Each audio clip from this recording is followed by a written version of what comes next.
All right, friends, we're going to practice dividing by tens, hundreds, and thousands, and we're going to use the same kind of trick that we used when we multiplied.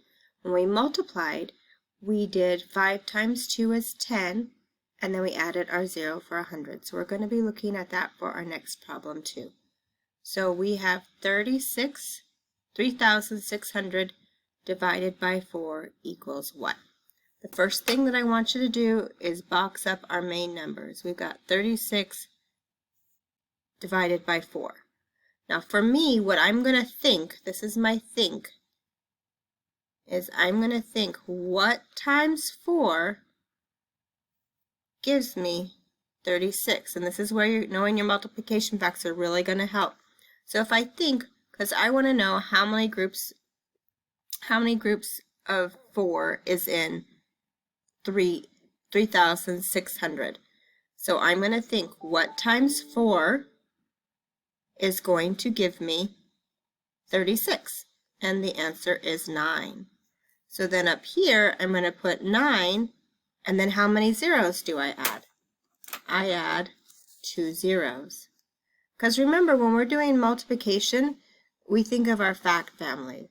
So we have, if 4 times 9 is 36, 9 times 4 is 36, and then the partner with it is 36 divided by 4 is 9, and 36 divided by 9 is 4.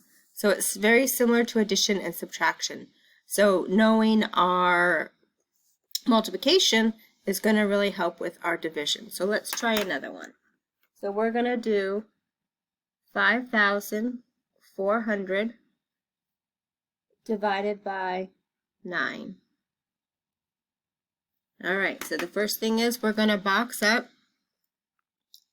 our 54 and our 9, and then I'm going to do my think. So here's my think. I'm going to think what times 9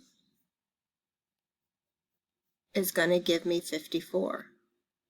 And if I know my math facts, I know that that is going to be 6. So I put my 6 here, and then I go look and see how many zeros I have to add. And that means the answer is 600. 5,400 divided by 9 is 600. All right, so let's do one more. So we've got 360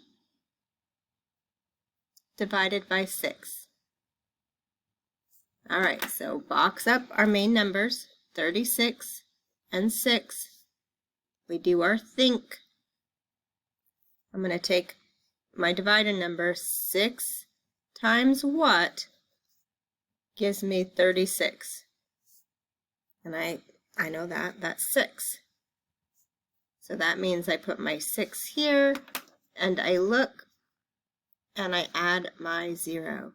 So 360 divided by 6 is 60. So we're just using our same kind of trick, and don't forget that when we are trying to figure it out, for me it's easier to think in multiplication. So I have my thinks right down here to help me solve my problem. We'll be practicing a lot more of these today to get better. And remember, keep practicing your multiplication facts because they really were going to help you with our division. It will make it a lot easier if we know our multiplication facts. We always, when we're doing division, I always think what times 9 is going to give me that number or close to that number.